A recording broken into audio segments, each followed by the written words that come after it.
Welcome to episode 416, Morris Chan, 10 Lessons. This is an outline of episode 416, lesson 1 to lesson 5. This is an outline of episode 416, lesson 6 to lesson 10.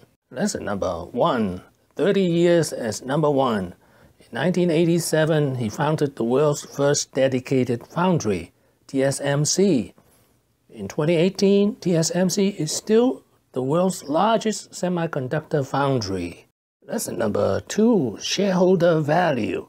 He created $50 billion of shareholder value.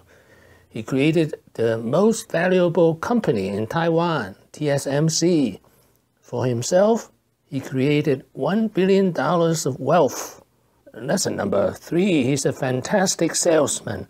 He raised $220 million in 2 years. That is from 1985 to 1987.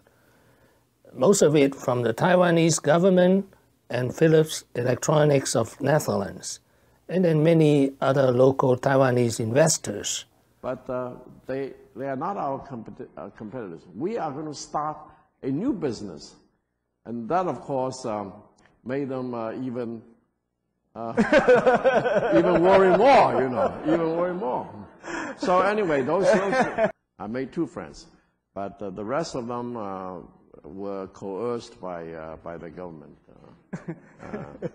The premier told me that the biggest investor, 5% investor, wanted to back down to 2% or 3%, and the premier had to call him and said, "Gee, Mr. So-and-so, it's government policy here that we want to start the semiconductor company. Aren't you going to support government policy?" Lesson number 4, incredible energy and drive. In 1964, he earned his PhD in electrical engineering from Stanford University while working full-time at Texas Instruments. He was 33. Lesson number 5, how he invented the dedicated foundry model. And in the 70s, I ran the largest semiconductor business in the world at that time, which was Texas Instruments semiconductor business. Of course, I came up with the foundry business model. Lesson number 6, what are the advantages of foundry? Well, he gave an example. Suppose a chip company spends 20% of its resources on a chip factory or chip fab. If the growth rate is 9%, the company is in trouble. If the growth rate is 70%, the company is also in trouble. But working with a dedicated foundry, you have zero worry. Lesson number 7, the 3 values of TSMC: integrity, commitment, and innovation. And he built a company from 100 employees to 50,000 employees.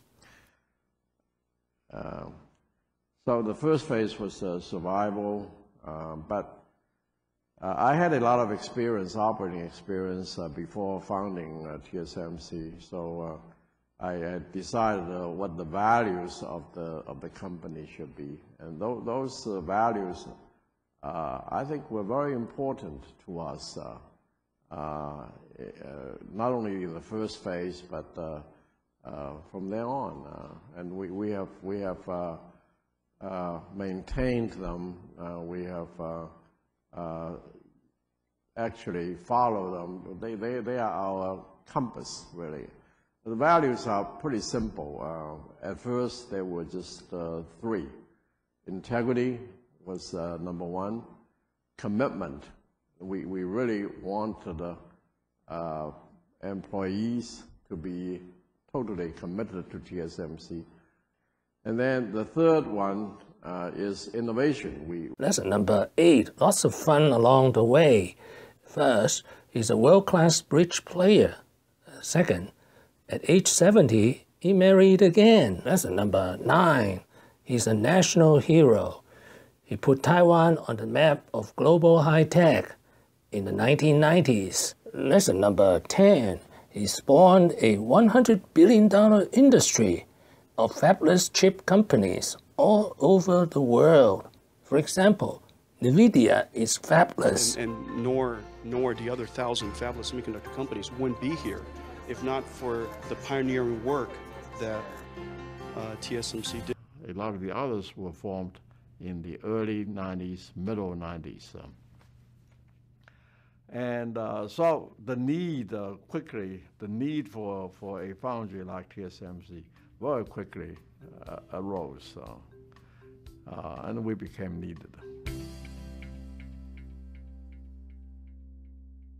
Thank you for watching. Please subscribe and leave your questions and comments below. Wishing everyone peace and prosperity.